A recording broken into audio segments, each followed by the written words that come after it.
Hello everyone, welcome to the Kapil classes for English. Let's start the class. Conditional sentence. यदि तुम आओगे तो मैं पढ़ाऊंगा, जब बस आएगी हम जाएंगे, यदि तुम आओगे तो मैं तुम्हारी मदद करूंगा। इस तरह के सेंटेंसेस जो होते हैं वो कहलाए जाते हैं कंडीशनल सेंटेंस।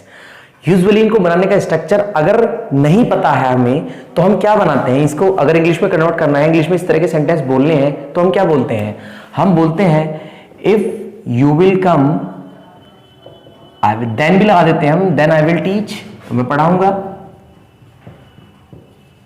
जब बस आएगी तब हम जाएंगे, तो क्या बोलते हैं व्हेन बस विल कम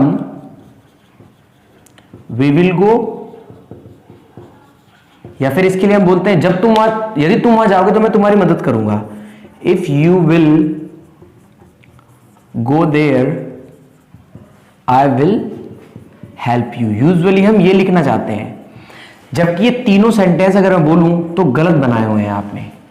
याद रखना, अगर दो सेंटेंस फ्यूचर में दिए हो और उनमें कंडीशन दी हो, सेंटेंस ना बोल के मैं इसे क्लोज बोलूंगा, अगर दो क्लोजेस फ्यूचर में दिए हो और उनमें कंडीशन दी हो, कंडीशन का मतलब या तो इफ जैसा वर्ड दिया हो या फिर प्रोवाइडेड दैट जैसा वर्ड दिया हो, प्रोवाइडेड दैट दिया हो, या फिर व्हेन दिया हो। व्हेन का मीनिंग है कब नहीं है, यहां पर है जब।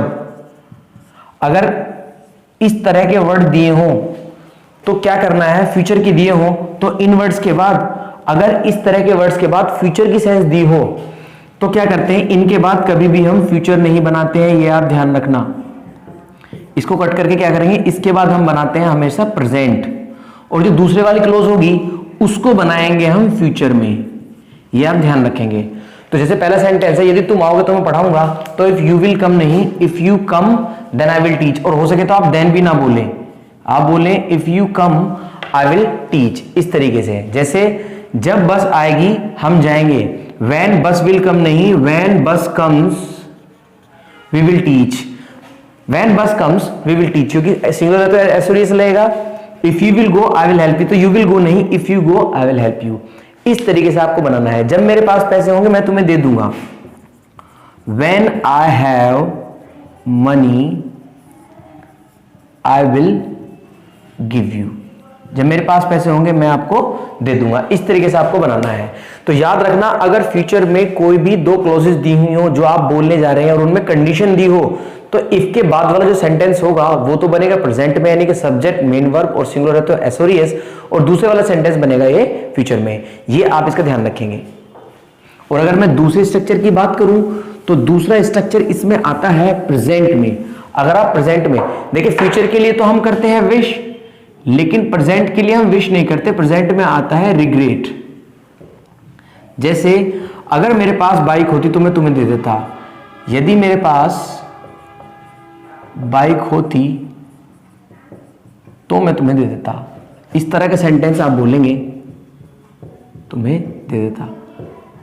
तो ये जहां तक मेरा मानना है फ्यूचर नहीं है, प्रेजेंट है। इस सिचुएशन में क्या बोलते हैं, if I have a bike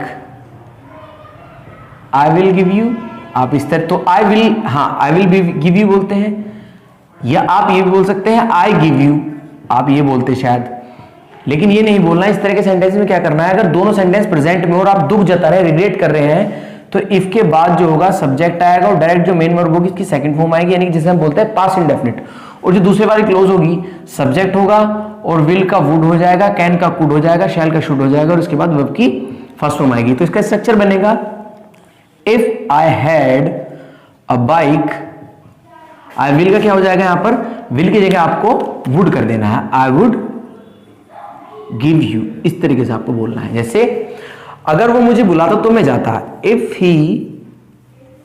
he invited me I would go. इस तरीके से आप बोलेंगे। अगर मैं एक पॉलिटिकल लीडर होता तो मैं तुम्हारी मदद करता, तो यूजुअली हम बोलते हैं if I was a leader I would help you, या फिर इस तरीके से अगर वो मेरा दोस्त होता तो मैं उसकी मदद करता, या अगर वो मैं उसका दोस्त होता वो मेरी मदद करता, if I was his friend he would help me, ऐसा कुछ है। काफी हद तक ये करेक्ट है, लेकिन एक बात ध्यान रखना, इस सिचुएशन में आपको सभी के साथ यहां पर वर लगाना पड़ेगा, चाहे वो सिंगुलर हो या प्लूरल हो। अगर ये सेंटेंस ये होता कि अगर वो मेरा दोस्त होता तो मेरी मदद करता, इफ ही वर ही आएगा, if he were my friend he would help me. यहां पर सिंगुलर के साथ भी आपको वर ही यूज करना पड़ेगा। एक जगह आप इट यूज कर सकते हैं, जैसे अगर ये सच होता तो मैं इसको एक्सेप्ट कर लेता, if it was true I would accept it. यहां पर आपको क्या करना है, यहां पर आपको इट के साथ वो से लगाना है, बाकी सब जगह आपको इट के साथ सिंगुलर सब्जेक्ट के साथ भी आपको पास्ट प्रेजेंट की सिचुएशन में वरी लगाना है, क्योंकि ये पछतावा है इसीलिए। और अगर इसको मैं पास्ट में यूज करूं, जैसे यूजुअली हम बोलते हैं उसको पास्ट और पास्ट भी बोलते हैं या पास्ट की सिचुएशन भी बोलते हैं, तो उसके लिए क्या करना है आपको। अगर मैं पास्ट की बात करूं तो पास्ट में क्या करना है, जैसे इंडिया वर्ल्ड कप नहीं जीत पाई, तो अगर विराट कोहली 100 बना देता तो इंडिया वर्ल्ड कप जीत गई होगी, ये पास्ट की बात है। तो उसके लिए हम बोलते हैं इफ विराट हैड स्कोर्ड 100 तो इंडिया मैच जीत गई होती, India would have won the world cup. इस तरह की सिचुएशन में क्या करना है आपको, इफ के बाद जिसे हम बोलते हैं past perfect, subject plus had verb third form लगाना पड़ेगा, और दूसरी सिचुएशन में सब्जेक्ट आएगा दूसरी क्लोज के लिए, वुड या कुड जो भी आपको लगाना है अकॉर्डिंग टू सेंस, फिर हैव आएगी, फिर वर्ब की थर्ड फॉर्म आएगी। ये दूसरा स्ट्रक्चर है इसका। बहुत बार आपने सुना होगा कि सेंटेंस में 2 बार हेड हेड दिया होता है, तो हेड हेड यही सिचुएशन होती है। फॉर एग्जाम्पल 4 दिन पहले कोई मेरे पास आया, उसने मुझसे कहा कि मुझे अपनी बाइक दे दो, और मैंने उसे नहीं दी, और 2-4 दिन बाद वो मुझसे मिला, उसने कहा कि तुमने उस दिन मुझे बाइक नहीं दी थी अपनी। तो मैं क्या बोलूंगा कि अगर मेरे पास बाइक होती तो मैंने तुम्हें बाइक दे दी होती या तुम्हें बाइक दे देता। तो यानी कि पास्ट की सिचुएशन है, उस दिन मेरे पास बाइक नहीं थी इसलिए मैं तुम्हें नहीं दे पाया। तो तब हम ये एक्सप्रेशन बोलते हैं इफ आई, एक हेड तो ये आएगा इफ आई हैड, और एक हेड वर्ब की थर्ड फॉर्म आएगी। हैव कोई चीज मेरे पास है तो हैव, कोई चीज मेरे पास थी तो हैड, थर्ड फॉर्म भी हैड ही होती है। तो if I had a bike I would have given you. इस तरीके से इस सिचुएशन में 2 बार हेड आता है। जैसे अगर उसके पास पैसे होते तो वो मुझे दे देता, if he had money he would have given me. तो ये सिचुएशन होती है जहां पर हम इस तरह कंफ्यूज होते हैं कि 2 बार हेड आ रहा है एग्जाम में, हम समझ नहीं आ रहा हमें, हम बोल नहीं पाते इस चीज को। तो ये स्ट्रक्चर है। तो अगर मैं इफ की बात करूं तो केवल 3 लाइनों में ये पूरा स्ट्रक्चर जो मैंने अब तक आपको पढ़ाया वो समझ लीजिए। इफ के बाद अगर ये तो है फ्यूचर के लिए, अगर आप फ्यूचर में कोई एक्सप्रेशन बोलने जा रहे हैं तो इफ के बाद आपको प्रेजेंट बनाना है। प्रेजेंट का मतलब subject plus direct main verb, और अगर सिंगुलर है तो एसएस, प्रेजेंट इंडेफिनिट जिसे हम बोलते हैं।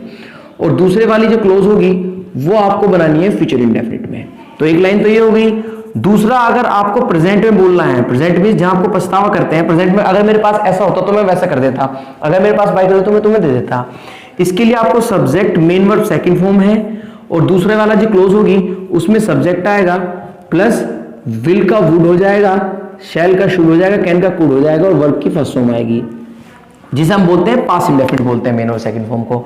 और तीसरा जो स्ट्रक्चर है जो कि पास्ट का है उसमें कुछ नहीं करना, वो सामने लिखा ही है, subject plus had plus verb की थर्ड फॉर्म, और दूसरे वाले सेंटेंस में सब्जेक्ट प्लस या तो वुड आएगा, कुड आएगा, जो भी है, उसके बाद हैव आएगा, और फिर वर्ब की थर्ड फॉर्म आ जाएगी। तो ये 3 लाइनों में पूरा स्ट्रक्चर आपका हो गया है।